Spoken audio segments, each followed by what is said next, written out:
Welcome to the Marketing on the Move podcast, hosted by the Breezy Company, your go-to resource to master your marketing while juggling all of the demands of being a business owner.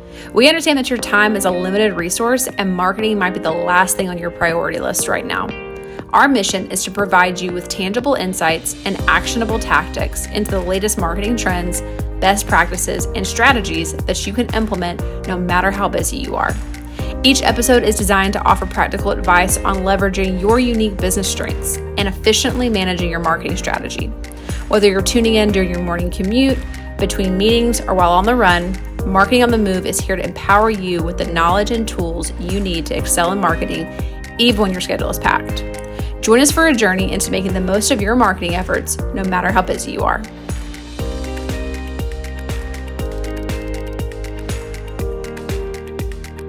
Hey everybody, welcome to the Marketing on the Move podcast by the Breezy Company. My name's Josh Webb. I'm one of the founders here, and I'm here with another founder, Savannah Abney, and one of our managers, Emily Hunter, and another one of our partners, Steve Seto. Say hello, everybody. Hello, everybody. Hello. That was so good. All right, really quick icebreaker. What is something that somebody might not realize about you? Maybe just talking to you on a content call. Well, you guys already know this, but I love to stand, and you might see that here, but I'm also obsessed with my walking pad, which is under me. I'm not walking right now to not be obnoxious on this recording, but I am obsessed with it. I'm not usually influenced by too many things, but I have a walking pad too that I use about 2 days out of the week. I'm an influencer now, you could say. I think people would be surprised that I love people, but I'm antisocial. Working here from my man cave in Florida, I'm happy to be here. I don't need to go outside and see like trees and stuff. I have to say I love to yap, but as soon as you asked me that question, everything I know about myself just went out my ears. So, But I've got red hair. You're a dog owner. yes, I have 2 dogs. There you go. she's also a travel enthusiast, specifically. Oh. Yes. Ooh. Yes, love to cruise, love it. Love to be disconnected. You know what? That's what it is. Working in social media, I love to be a hermit. I am the happiest hermit you've ever met. Oh man, that's like what everybody might assume about us. Let's see. I was born in Portugal. That's usually the one that I have to give out. I didn't move to the States until I was 9 years old, and now I am American. But anyway, okay. So this podcast is all about. We know that most of the people listening to us, most of the people that are following us at all, are trying their best to do as much marketing as they can. But they also have a lot to do, and they're really busy, and we know that. So first of all, we thank you for listening, but also this is all about content that's going to help you guys hopefully be able to do it a little faster, maybe a little more efficient, or maybe you'll be able to delegate and give up a little things. So, all right. So here's what we're going to talk about today. It's all about marketing trends, and these are really hilarious because a trend could be something that works today, and then it could be something that one of my clients used to constantly bring up every time they would post something. She's like, I really want this to be viral. This has got to be a viral thing. And to bring up a trend, and maybe you guys could talk about this a little bit. The guy in the shooting competition in the Olympics, all right, from Turkey, Yeah. right. All he does his job. He nails the shot. He puts his hand in his pocket. He looks like he doesn't care, and everybody's like, "This guy is an assassin," and that's what goes viral. So a little bit. First of all, please give me your opinion on that. But then also, is there any marketing trends that you just hate? That is an interesting one, but it's also like not surprising. Like people love when people seem seemingly laid back and they're very, very good at things. It's such a human thing to think that like it just shows like the human greatness that you're so laid back and you just like put your hand in your pocket. You don't even use 2 hands. Like you're not even taking it very seriously. And then you're incredible. Like I think people just love to cheer on that kind of perspective. So it's not really surprising to me that it got so big. Well, and then on top of that, It's just the fact that you can't predict what's going to get big. Yeah, exactly. Who would have thought? It's not. There's no way that they did that on purpose. He was just being himself. Absolutely. Every single thing, and like on a much smaller level, obviously, but every single piece of content we've ever put out for Breezy that does really, really well, that I put out personally or for the company that does incredibly well, I am surprised by.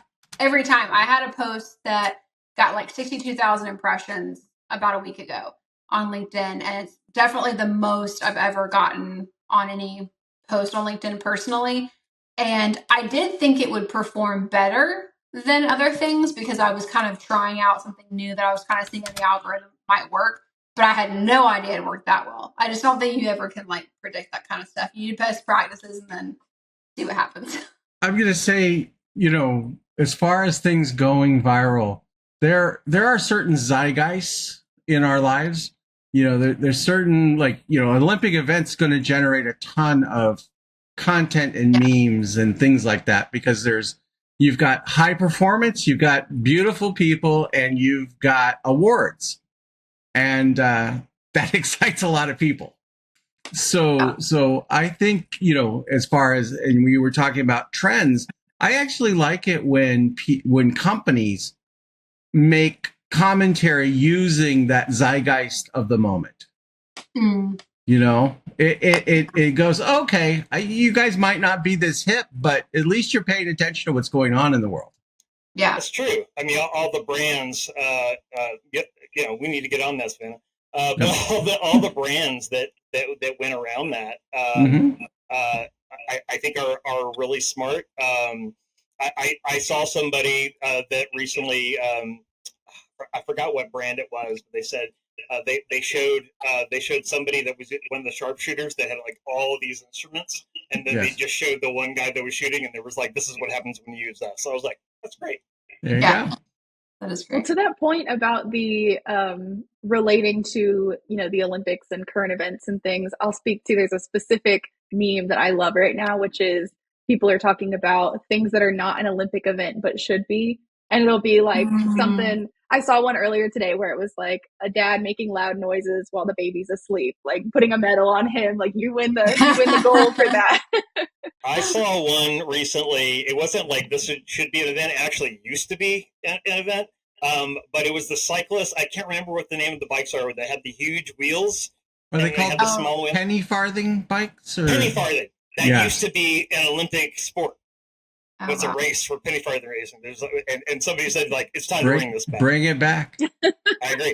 The one that I hate, I think one of the biggest things that I can't stand is, obviously anything that doesn't tell, that doesn't allude back to the story. I'm a big brand person. I always think, like, what is the main story we're trying to tell here? So even if we are leaning on something else. But another one, and I think a lot of people can't stand this, and it may even work, but it's like the automation of, like, LinkedIn DMs, and where whenever I get a DM and I know that the person has not looked at my stuff, they ask me some question that's like, they clearly have not looked at my things or even solved my problem. That one gets on my nerves.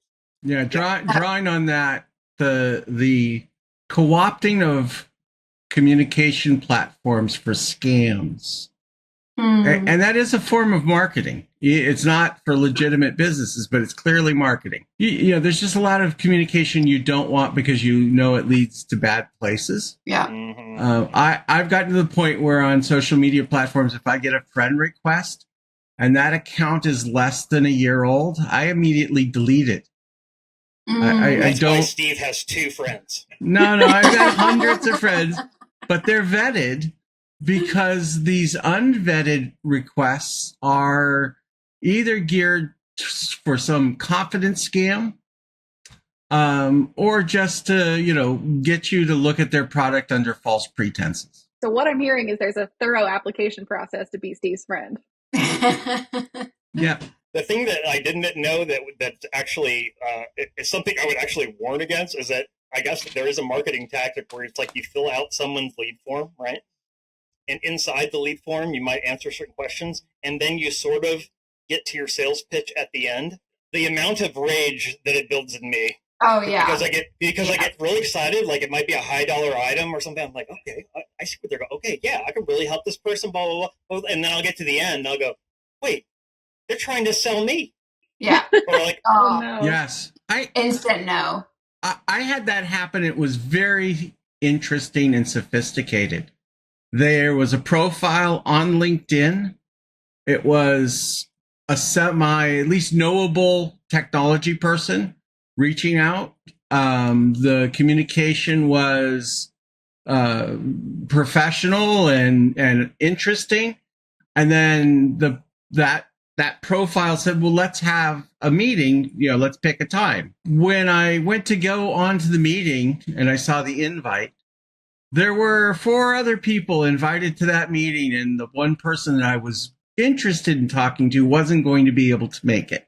oh my goodness. They literally had created an avatar geared towards my interest in order to get me on a phone call. Oh my goodness. Yeah. I mean, that kind of goes around. I mean, it's the same kind of thing as spamming. Is that it's a sophisticated way to kind of lure you in. I guess I don't know if it works enough to where they can do it or what, but I think it's a whole other podcast to talk about why people scam people in marketing, because we've been trying to figure it out. Like when you spend money in like PPC on, there's entire businesses geared towards stopping people from spamming your ads, and I'm like, why are they spending their time doing that? Yeah, there's got to be somebody paying. No doubt about it. So did we get to everybody? Can I share the one that I hate the most? Probably. So this is pretty. It's actually not product specific, I would say. Although I think it's product based businesses that do this the most. But whenever a brand is launching a new campaign, whether it's a product or a service or a new kind of thing that they're doing, and they leverage influencer marketing and they roll it out to like 100 influencers all at one time and do their push with everyone all at one time, I cannot stand it. It comes across so ingenuine. It is like so clearly this massive marketing campaign. And I really think, not that any influencers just care what I have to say or are going to take my advice, but no way.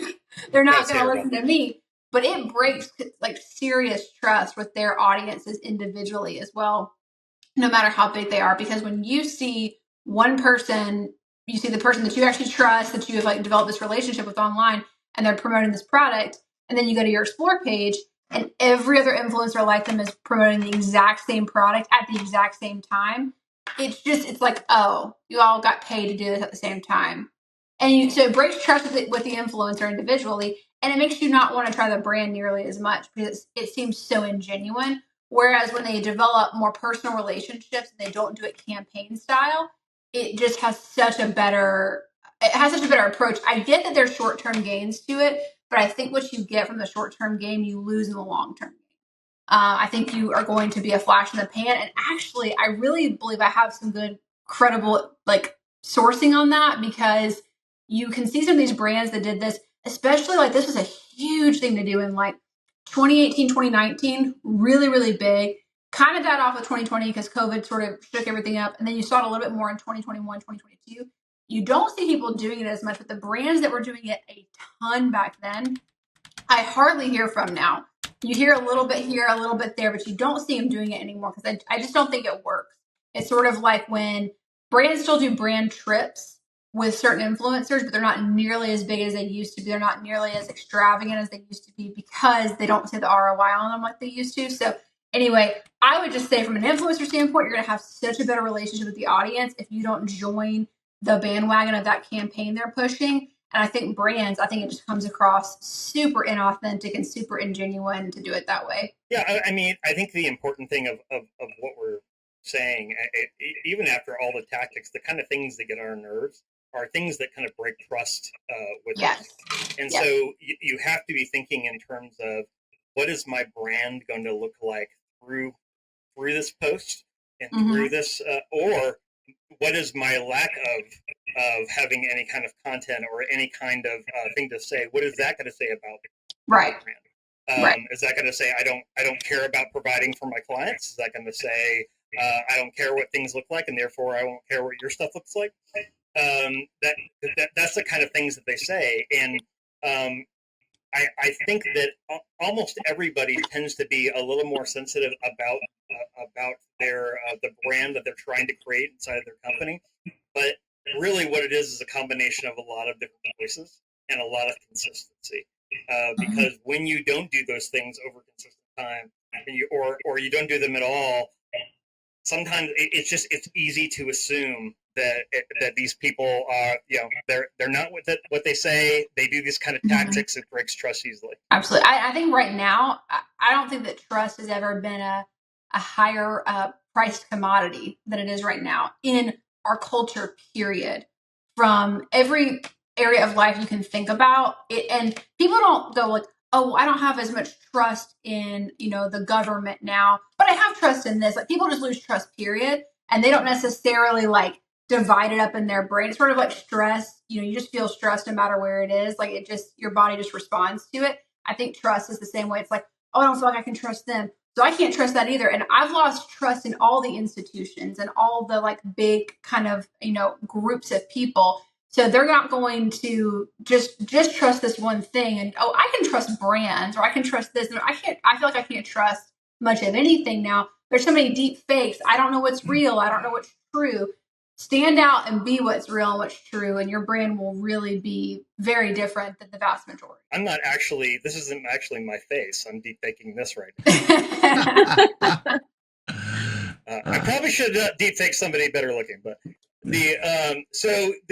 the thing that's really interesting too on the opposite side of that is that this is the easiest time to build trust. Like, there are people that have voices right now that would never have had voices. You would used to have to be the president, or you used to have to be an anchor, or somebody really important at Sullivan to have this kind of voice. And now it really is about how much value you add, and you add enough value, people are like, hey, you should really listen to this person. Yeah. I shared something today. I think they ended up being like the fourth time I shared something, and somebody said, boy, you're like must be really like in love with it. I was like, I like every single thing you're saying. Like, you should listen to everything they say. So so we talked a little bit about things we can't stand. On the other side of that, let's talk a little bit about things you love that you're seeing happen. What about you, Steve? From my point of view, one of the marketing techniques that I like the most is when a company will market to me, but then, as you were just saying, add value at the same time.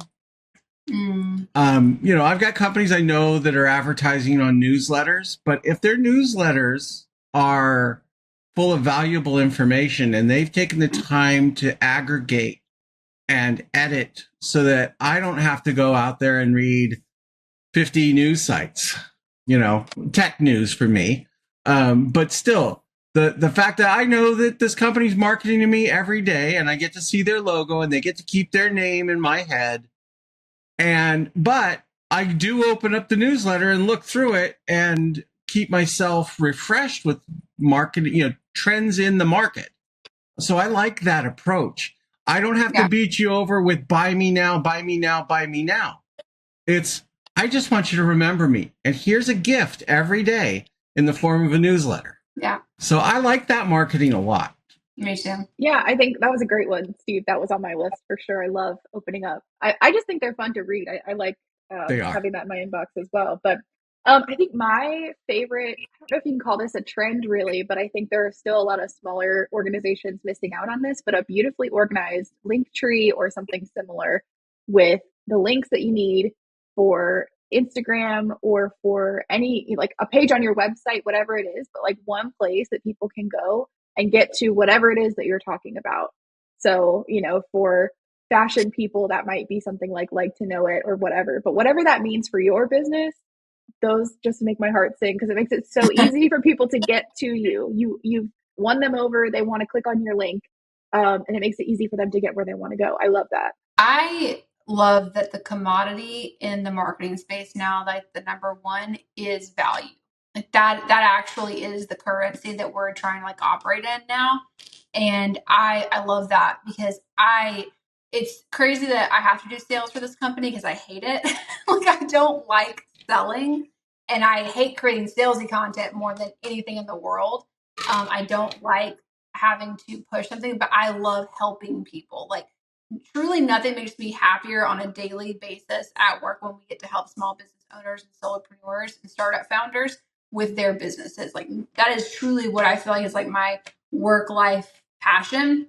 So I love creating content that is valuable, and I love just doing that just from an authentic place. And I like how that's being rewarded more now across pretty much every platform, from Google's algorithm to social algorithms. Like that really is what mostly matters. Now, listen, like I understand there's still things that like are trending that are going to do well, and if you jump on certain bandwagons, you will get more impressions and clicks and things like that. So I'm not saying there aren't some things that aren't also in that category that I don't love as much. But in general, if you keep providing value over and over and over again, it will be rewarded. And I think that's just such a great kind of move in marketing, that it's not going to be who can just be the coolest and the flashiest and the this and that. No, you actually have to provide real value. You actually have to help people. I'm actually I just said this yesterday. So I just saw the Deadpool movie, and I am such a Ryan Reynolds fan, and I never have been before. Like, and here's the reason why: not just because it was a really funny movie, but because I think the guy's a genius. I don't know if everybody knows. I mean, maybe I'm talking to like the choir, but the guy's like a billionaire. He sold like three major companies. But here's what: it's not just because he's so well known. Here's what he does that's really smart: is that he first looks at what is a problem that is a company I can buy real quick, that I can then solve a really annoying problem, and then I can spend not very much on ads, and I can just tell people in a funny, entertaining way about how I solve the problem, and then sales go up. And then he does that until he sells the company for $1 billion. So, but here's a lesson you can get from that: is that you don't always have to be a Ryan Reynolds, but can you think of entertaining ways to use things that don't cost very much? And what I love is that I don't see a lot of campaigns from him that are happening over, and I'm seeing the same ad over and over and over again. It's like I'm surprised because they're so cheap. He's doing different ads all the time. It might be the same product, but it's different problems they solve. And so I think what it comes down to is twofold. Use cheaper ways, to be in front of people, and look at ways that maybe you don't have to be as funny as Ryan Reynolds is, but you at least have to provide something that really gets to the core of what resonates with me. And you can always tell, because people they nod their head that when they've had that problem. And so I'm trying to think a little bit more. I want to give you one more example, because I was really impressed by this. I saw him and Hugh Jackman on Hot Ones. If you guys don't watch that, big miss, because Hot Ones is awesome. But the two of them actually did it together as a promotion for the movie. And he actually confessed that one of the ideas he had was, because he wanted to keep it a surprise, was to actually just make a fake buddy cop movie and actually market it that way. And so when people went to the buddy cop movie, then maybe 15 minutes in, he would just reveal that it was actually Deadpool. And he was like, and the studios didn't go for it, but I was thinking to myself, that is amazing. That would have been brilliant. Yep. I think Hugh said, yeah, but what if they wanted to actually see the buddy cop movie?